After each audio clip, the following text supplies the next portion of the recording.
অনেকে ওয়ারফেজের গান ক্যাসেটে বাসায় বাজিয়েছে, বাবা মা দাদু দাদি খালা নানা ওরা বলেছে এটা কি গান শুনছো, চিল্লাচিল্লি গান, ফেলে দিয়েছে, ছিঁড়ে ফেলেছে।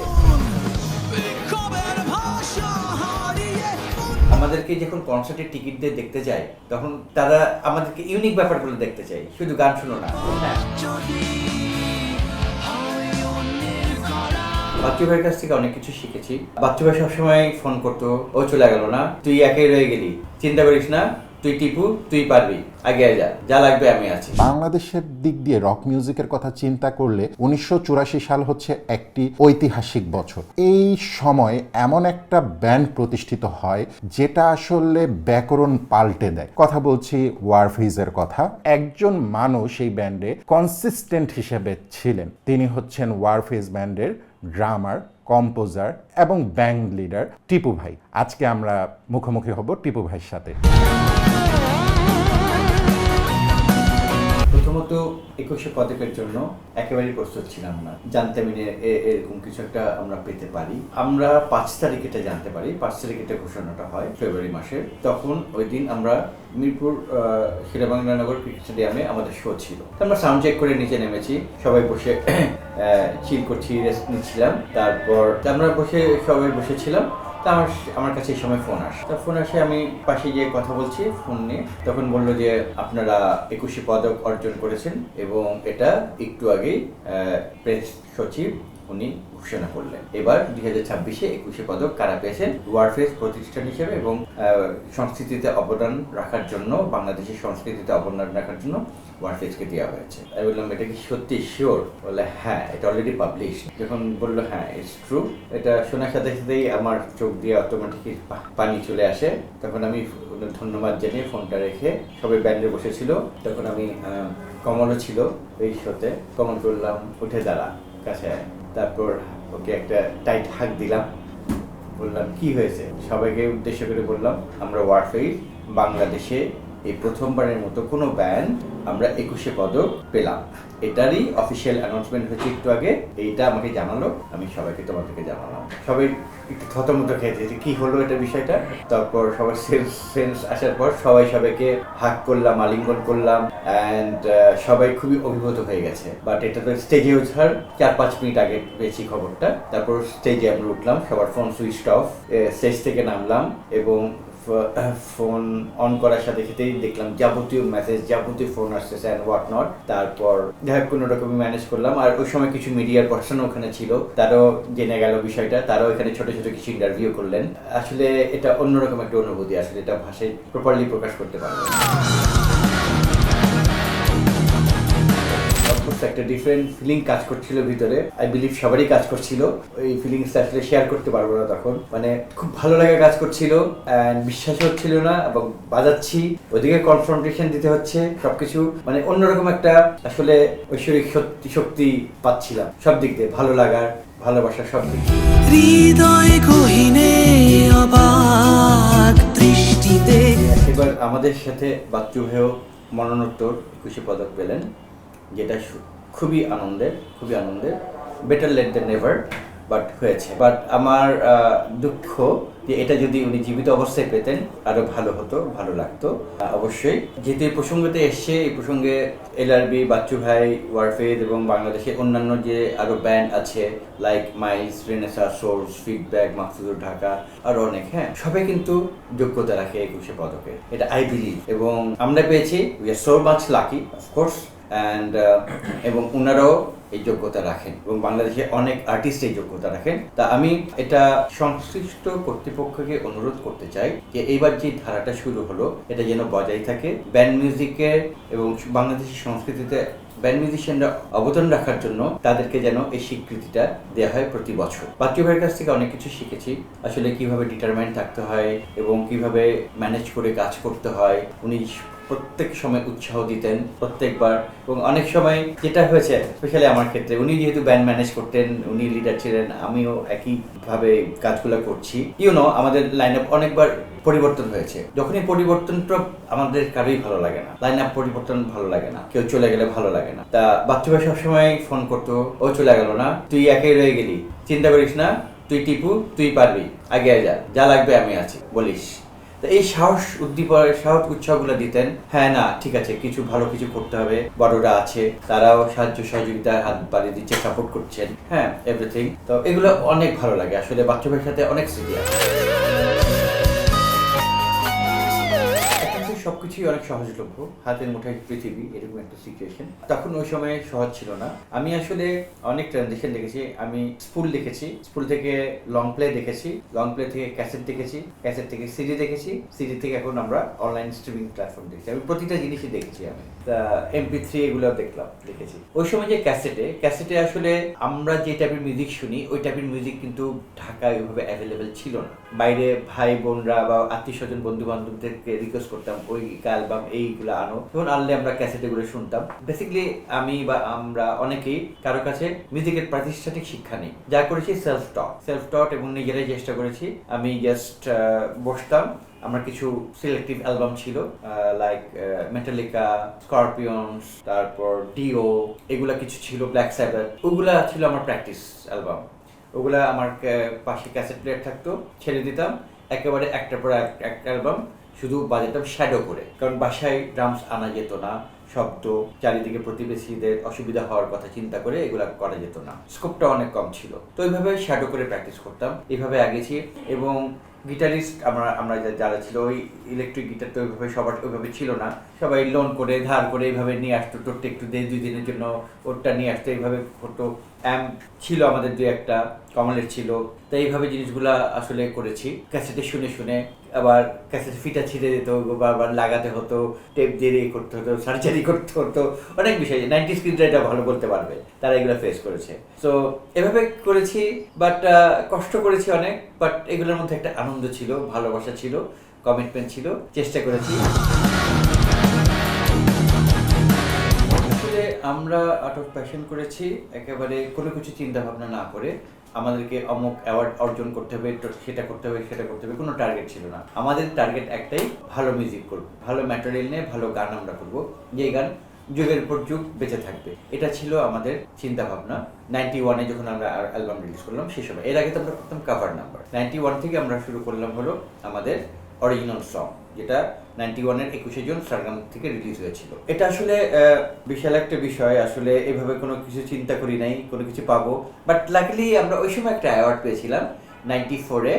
আমরা তখন এখানে কোকাকোলা ব্যান্ড মিউজিক অ্যাওয়ার্ড একটা রেওয়াজ চালু হয়েছিল, তো ওটা ফার্স্ট হয়েছিল 94-এ আমাদের অবাক ভালোবাসা অ্যালবামটা রিলিজ হয়, এবং ওখানে আমরা পার্টিসিপেট করেছিলাম ওইখানে, এবং ওইখানে আমরা ফার্স্ট হই কোকাকোলা ব্যান্ড মিউজিক অ্যাওয়ার্ডে, ফার্স্ট টাইম যেটা বাংলাদেশে হয়েছিল। তা ওইটা নিজেদেরকে একটা পরীক্ষা করার বিষয় ছিল, তোকে একটা আমরা করেছি, দেখি আসলে এটা কতটুকু কি অবস্থায় যায়। তা অবাক ভালোবাসা নিয়ে আমরা ফার্স্ট হয়েছিলাম কোকাকোলা ব্যান্ড মিউজিক অ্যাওয়ার্ড 1994-এ ফার্স্ট। ওই তো একটা প্রাপ্তি হলো, আস্তে আস্তে গান করতে থাকলাম, অ্যালবাম হতে থাকলো, এতটুকুই টার্গেট। আমরা কিছু পাবো না এরকম কোনো কিছু চিন্তা করিনি। আমাদের শুধু একটাই টার্গেট ছিল, ভালো গান করবো আমরা আমাদের মতো করে, আমাদের ভালো লাগতে হবে আমাদের গান আগে, তারপর আমাদের ভালো লাগলে আমরা দর্শক শ্রোতাদেরকে ভালো লাগাতে পারবো। এই ফিলোসফিটা করেই আমরা কাজ করে গেছি।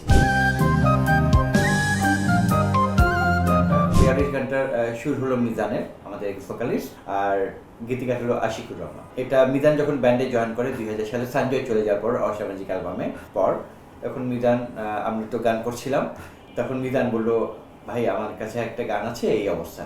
গানটা শুনে কমল আর আমার খুব ভালো লেগেছে, এবং ব্যান্ডে যারা ছিল সবারই খুব ভালো লেগেছে।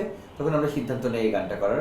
আসলে দিস ইউনিক টপিক, এবং আসলে এটা একটা টাচ করার মতো গান। হ্যাঁ, এটা দেশ হিসাবে চিন্তা করি, মানুষের এমনি ব্যক্তিগত পার্সোনাল বেরোস ক্লাস হিসেবে চিন্তা করি, যেভাবে চিন্তা করি না কেন, ডিফারেন্ট কনসেপ্ট, এবং এই গানটার টপিকটা, কথাগুলা হৃদয় ছুঁয়ে যায় এবং হৃদয়কে টাচ করে, সিরিয়াস। এটা কষ্ট বেদনা সব দিক দিয়ে এটা অন্যরকম একটা ভালো গান আমাদের অবশ্যই, বাট এটা আমরা সময় সুযোগের অভাবে করা হয়ে ওঠে না, হয়তো সামনে আমরা করবো এটা। আর মৃত্যু এলেজি, এটা যখন জন্মেছি মরতে হবেই, মৃত্যু হবেই, অবধারিত। আমাদের যে জার্নিটা, লাইফের জার্নিটা, সেখানে এই ব্যাপারগুলো বলা হয়েছে, আলটিমেটলি আমাদেরকে যেতেই হবে, এই ব্যাপারটা এখানে প্রতিমান হয়। আলো, এটা এক একজন এক একটা গান এক একভাবে ইন্টারপ্রেট করে। এটা একটা বালক হোক, একটা বালিকা হোক, মানে ছেলে হোক মেয়ে হোক, যার কথাই হোক, সে সেইভাবে চিন্তা করেছে করছে, কি আশা নিয়ে জেগেছি সকালে, আঁকলাম সূর্য তোমার কপালে, অথচ সারা আকাশ জলে বিম্বিত, দৃষ্টি বিভ্রম কল্পনা প্রসূত। হ্যাঁ, মানে আমি ঘুমাচ্ছি, আবার সকালে উঠছি, কিন্তু আবার ব্যাপারগুলা একই ইয়েতে চলছে, সাইকেলে চলছে, ব্যাপারগুলো এইভাবে জিনিসগুলো আসে এবং এটারই একটা এক্সপ্লেনেশন হয়, একটা কথাবার্তা, মানে ওটারই একটা এক্সপ্লেনেশন হতে থাকে, বা গানের লিরিকটা ওইভাবে সাজানো হয়। এবং এই গানটা লিখেছে আমাদের হাসান ইমতিয়াজ সুমন, আমাদের খুব কাছের বন্ধু। ওর আলো লেখা, তারপর মৃত্যু এলিজি ওর লেখা, ধূসর মানচিত্র ওর লেখা, নিস্তব্ধতা ওর লেখা, এই তো এই আলো অ্যালবামে আরেকটা গান আছে বৃষ্টি, সেটা ওর লেখা। হি ইজ রিয়েলি মানে দারুণ lyricist and composer as well. এগুলো কিন্তু প্রত্যেকটা যেগুলো বললাম ম্যাক্সিমামই কথা সুর ওর নিজের, হাসান ইমতিয়াজ সুমন। তা এই গানগুলো সচরাচর করা হয় না, আলোটা মাঝে মাঝে করি। এটা আমাদের এখন যে লিড ভোকালিস্ট পলাশকে নিয়ে আমরা আলোটা রিপ্রোডাকশন করেছি, কারণ আমরা পথ চলা 1 করেছিলাম 2008-9 সালে। ওটার আবার ব্যাপক ডিমান্ড ছিল পথ চলা 2 এর জন্য। তা পথ চলা 2 এর আমরা কাজ শুরু করেছি, অলরেডি 3টা গান আমরা রিলিজ করেছি, আলো, হারিয়ে তোমাকে এবং অন্ধ এই জীবন, অন্ধ জীবন। সামনে বেশ কিছু গান রেডি হয়ে গেছে, এটা আমরা ফেব্রুয়ারি থেকে আশা করি আবার প্রতি মাসে একটা করে গান দেওয়া শুরু করব। পথ চলা 2 এর পলাশ গাচ্ছে ওই গানগুলা। আসলে আমরা যে আর কতকাল এই নগ্ন প্রহসন, আর কতকাল এই, এটা আসলে ওই আমাদের যে সময়কার ব্যাপারগুলো চলছিল, আন্দোলন, দেশে এই হচ্ছে সে হচ্ছে, নেতাদের অনেক প্রমিস বাটগুলো রাখছে না, দায়িত্ব নিয়ে দায়িত্ব যথাযথভাবে পালন হচ্ছে না, সবকিছু নিয়ে আসলে এগুলা আমরা আমাদের দুঃখের কথাটা, জনগণের কথাটা, সবার কথাটা তুলে ধরার চেষ্টা করেছিলাম এই গানে। বাট এটা অবশ্যই আমাদের একটা হেভি প্রোগ্রেসিভ গান, এটা আমাদের একটা হেভি প্রোগ্রেসিভ গান। ভোকালিস্টের জন্য একটা প্রেশার হয়ে দাঁড়ায়, যেমন সঞ্জয় একটা স্ট্যান্ডার্ড সেট করে গেছে। সঞ্জয় একটা ইউনিক ভোকালিস্ট, ও ট্রেন্ড সেট আপটা করে গেছে, রক গান বাংলায় কিভাবে গাইতে হবে, এটা কিন্তু সিরিয়াস একটা বিষয়। তো সঞ্জয়ের পর, সঞ্জয় যখন তার ব্যক্তিগত কারণে ব্যান্ডটা ছেড়ে চলে গেল অসামাজিক অ্যালবামের পর, তারপর আসলো মিজান। ওই সময় কিন্তু কোনো ভোকালিস্ট, রক ভোকালিস্টই নেই। আমি আর কমল তো মনে করেছিলাম আর কিছুই হবে না, আর কোনো ভোকালিস্ট নেই, কিছু করতে পারবো না। আমাদের ছোট ভাই একজন আছে দূরে, ও আমাকে ফোন করে জানালো, টি ভাই একটা ভালো ভোকালিস্ট আছে, হ্যাঁ দেখেন, আমি আপনাকে, তখন তো অ্যানালগ ফোন ছিল, আপনাকে ক্যাসেটে গান শোনাচ্ছি ফোনে। ওই ফোনে শুনেই আমার ভালো লাগছে, ওকে এটা তো আমাদের মতো করে কাছাকাছি সুন্দর। তাই বললাম আমাকে গান পাঠাও, কয়েকটা গান পাঠাও। গান পাঠালো, আমি সাথে সাথে কমলকে শোনালাম, ইয়েতে ফোনেই শোনালাম। কমল বললো আর কোনো কথা নাই, ফাইনাল কর ওকে। বলে হ্যাঁ অলরেডি আমি বলছি, আমি ওকে ওর সাথে কথা বলবো, ফাইনাল করবো সবকিছু। তবে এইভাবে মিজানকে আমরা পেলাম। মিজান খুলনার ছেলে, ভেরি ট্যালেন্টেড ভোকালিস্ট, কোনো ডাউট নেই, খুব ভালো। এটার তারপর আসলো বালাম। বালামের জন্য চ্যালেঞ্জিং। বালাম ছিল আলো অ্যালবামের second lead vocalist. Lead vocalist ছিল মিজান, সেকেন্ড লিড ভোকালিস্ট ছিল বালাম। আমাদের প্রথম অ্যালবাম থেকেই দেখবে যে সঞ্জয়, হ্যাঁ মানে সঞ্জয় বাবনা, এটা এভাবে আমরা পর্যন্ত করেছি, জীবনধারা পর্যন্ত। আর অসামাজিকে ছিল সঞ্জয়ের সাথে সুমন আর ইকবাল আসিফ জুয়েল, এইভাবে এসছে। আলোতে বালাম অ্যান্ড মিজান, ঠিক আছে। বাট আমরা মহারাজ অ্যালবামে শুধু বালামই ছিল, বালাম সেকেন্ড লিড ভোকালিস্ট ছিল আলো অ্যালবামে। তারপর ওখানে মিজান ব্যান্ড ছেড়ে চলে যাওয়ার পর ও চলে আসে হলো লিড ভোকালিস্ট। তা ওকে অনেক স্ট্রাগল করতে হয়েছে, ডেডিকেটেডভাবে কাজ করতে হয়েছে নিজেকে ইমপ্রুভ করার জন্য লিড ভোকালিস্ট হিসাবে। তা ওগুলা সে করেছে এবং এক পর্যায়ে সে ওই জায়গায় রিচ করেছিল। বাট আলটিমেটলি সে তার সলো ক্যারিয়ারের জন্য ব্যান্ডটা ছেড়ে চলে যায়। তারপর বালামের পর আবার মিজান আসলো, মিজান আবার ক্যারি করলো মাশাআল্লাহ খুব ভালোভাবে। তা মিজান 2016-তে চলে যাওয়ার পর আমাদের আসলে হলো এখনকার বর্তমান লিড ভোকালিস্ট পলাশ নূর, এবং মাশাআল্লাহ সেও খুব ভালো গায়, খুব টিউনে গায়, সুন্দরভাবে গায়, energy. He is multi talented musician, কোনো সন্দেহই নাই, এবং খুব ভালো ছেলে। বাট এটাই সবার একটা চ্যালেঞ্জ থাকে, ও চ্যালেঞ্জটা গ্রহণ করেছে এবং সুন্দরভাবে করছে মাশাআল্লাহ, খুব ভালো লাগছে। অবশ্যই ভোকালিস্টের উপর একটা প্রেশার পড়ে। কমল এক্সট্রা ট্যালেন্টেড একটা মিউজিশিয়ান, ওর যে মিউজিক্যাল সেন্স এটা খুবই ইউনিক, এবং আমার এবং ওর দুজনেরই অভ্যাস গান শোনা, প্রচন্ড গান শুনতাম আমরা। এই গান শোনাটা কিন্তু আমাদের একটা লার্নিং ছিল, হ্যাঁ। তাই ও খুব শুনতো, ও আমাকে বলতো টিপু এটা শোন, এটা শোন, আমি বলতাম আমার কাছে এটা আসে, এটা শোন, বা আমরা চারিদিক থেকে খোঁজ খবর করতাম। এভাবে আমরা আমার মিউজিক্যাল নলেজগুলো ডেভেলপ করার চেষ্টা করেছি। এবং কমলের সবচেয়ে আরেকটা বড় বিষয় হলো, কমল ফার্স্টে ব্যান্ডে বাজাতো বেস গিটার।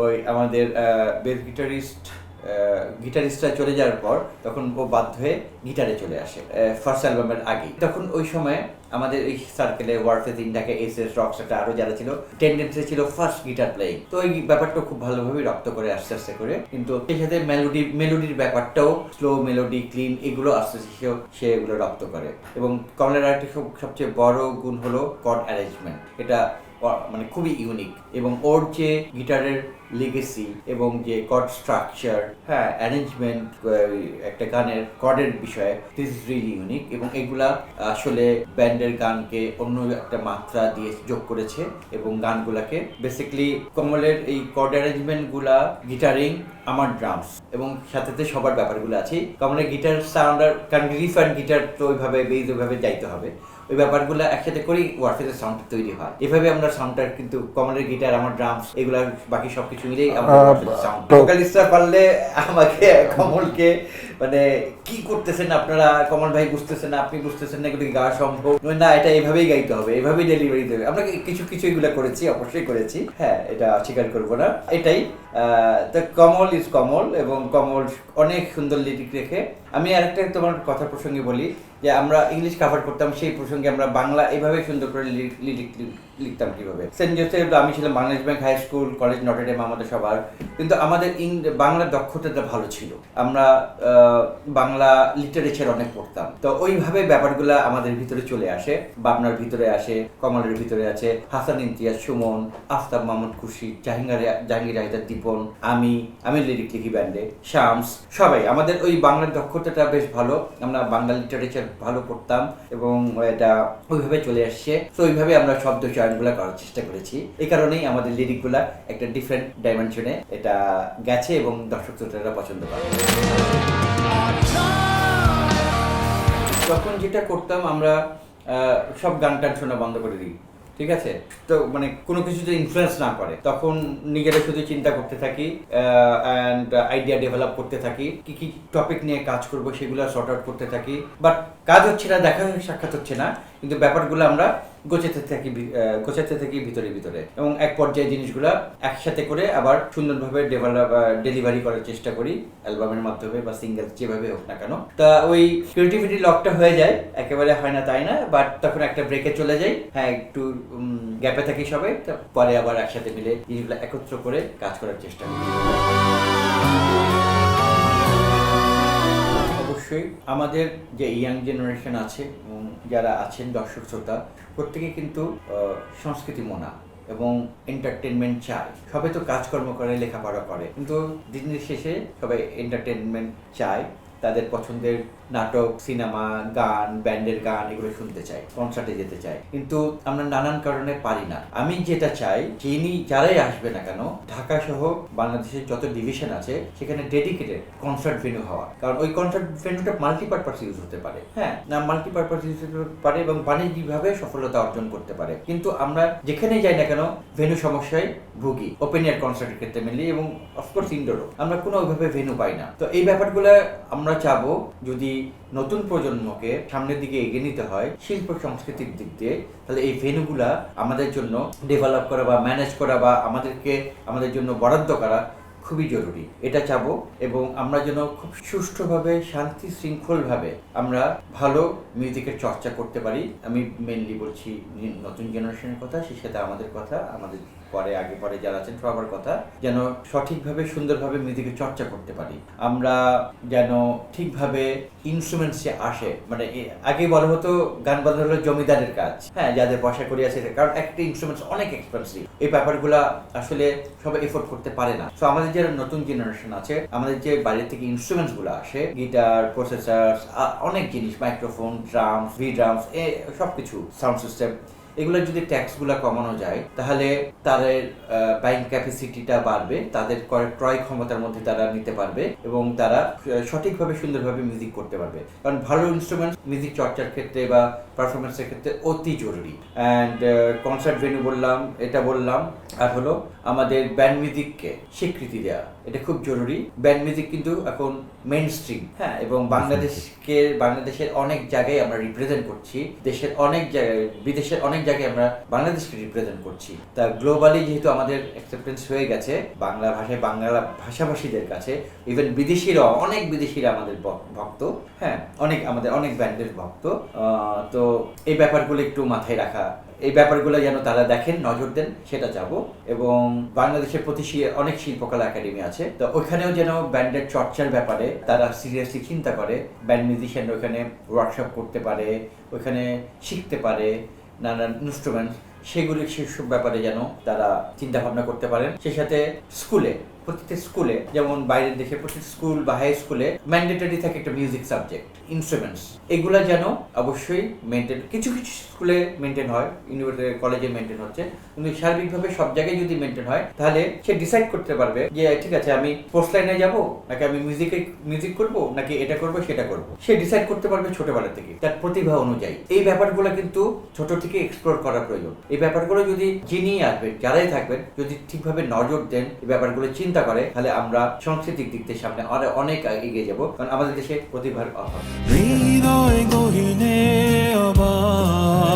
ওই 80 দশক থেকে দেখেছি যে আমরা রক মেটাল ব্যান্ড, বাইরের ব্যান্ডগুলা সবাই ব্ল্যাকের উপর একটা ফ্যাসিনেশন, ওই একটা ইউনিক ব্যাপার লাগে। তো কমল, আমরা ওই ব্ল্যাক পরবো, সবাই পরবো, বাবনা, রাসেল, সঞ্জয়, সবাই ওই সময়ের কথা বলছি আমি, সবাই ব্ল্যাকের ব্যাপারে একটা আগ্রহী হয়ে উঠেছিলাম, এবং ওইভাবেই আমরা সবসময় করতাম। তখন কমল থাকতো দেশের বাইরে, বলতাম দোস্ত লিভাইস জিন্স ওটা নিয়ে আয়, এটা নিয়ে আয়, সেটা নিয়ে আয়, বা এখানে লিফাতে যে ব্লু জিন্সকে কালার করতেছি, রিপু করতেছি, এখন তো ছেঁড়া ফাটা ফ্যাশন, তখন তো ছিল না এগুলা।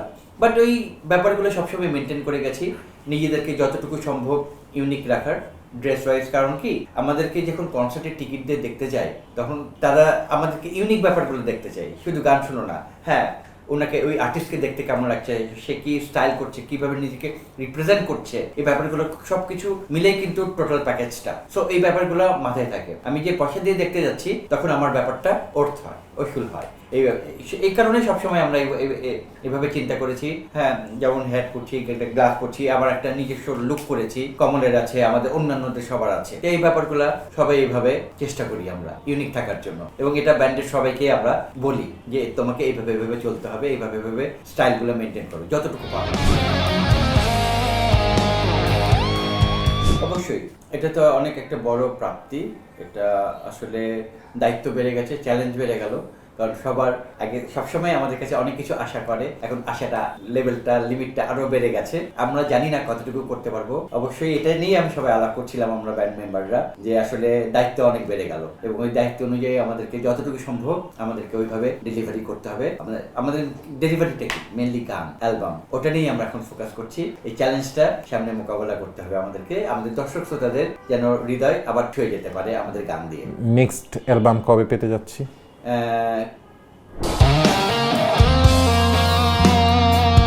এই বছরে নো ম্যাটার হোয়াট, এবছর দিবই আমরা অ্যালবাম ইনশাআল্লাহ। গান থাকবে, ভালো ভালো গান থাকবে।